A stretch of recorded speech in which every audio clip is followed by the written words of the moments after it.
And here is the documented fate of that gallant 56. Carter Braxton of Virginia, wealthy planter, trader, saw his ships swept from the seas. To pay his debts, he lost his home and all of his properties and died in rags. Thomas Lynch, Jr., who signed that pledge, was a third-generation rice grower, aristocrat, large plantation owner. After he signed, his health failed. His wife and he set out for France to regain his failing health. Their ship never got to France, was never heard from again. Thomas McKean of Delaware was so harassed by the enemy that he was forced to move his family 5 times in 5 months.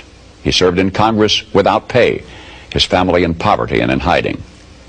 Vandals looted the properties of Ellery and Clymer and Hall and Gwinnett and Walton and Hayward and Rutledge and Middleton. Thomas Nelson, Jr. of Virginia raised $2 million on his own signature to provision our allies, the French fleet. After the war, he personally paid back the loans, wiped out his entire estate, and he was never reimbursed by his government. In the final battle for Yorktown, he, Nelson, urged General Washington to fire on his, Nelson's, own home, which was occupied by Cornwallis. It was destroyed. Thomas Nelson, Jr. had pledged his life, his fortune, and his sacred honor. The Hessians seized the home of Frances Hopkinson of New Jersey. Francis Lewis had his home and everything destroyed, his wife imprisoned. She died within a few months.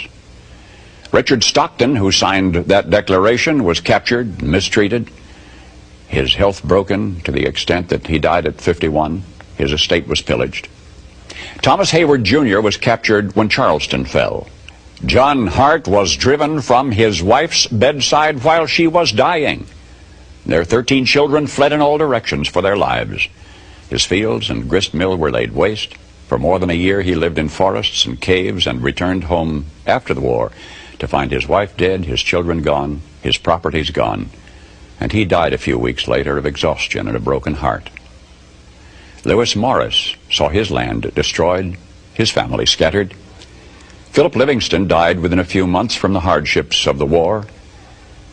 John Hancock, history remembers best due to a quirk of fate rather than anything he stood for. That great sweeping signature attesting to his vanity towers over the others. One of the wealthiest men in New England. And yet he stood outside Boston one terrible night of the war. And he said, "Burn Boston, though it makes John Hancock a beggar, if the public good requires it." So he, too, lived up to the pledge. Of the 56, few were long to survive. 5 were captured by the British and tortured before they died. 12 had their homes from Rhode Island to Charleston sacked, looted, occupied by the enemy, or burned. 2 lost their sons in the army. 1 had 2 sons captured. 9 of the 56 died in the war from its hardships or from its more merciful bullets. I don't know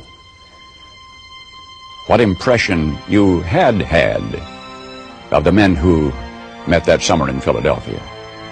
But I think it's important that we remember this about them. They were not poor men. They were not wild-eyed pirates. These were men of means. They were rich men, most of them, and had enjoyed much ease and luxury in their personal living.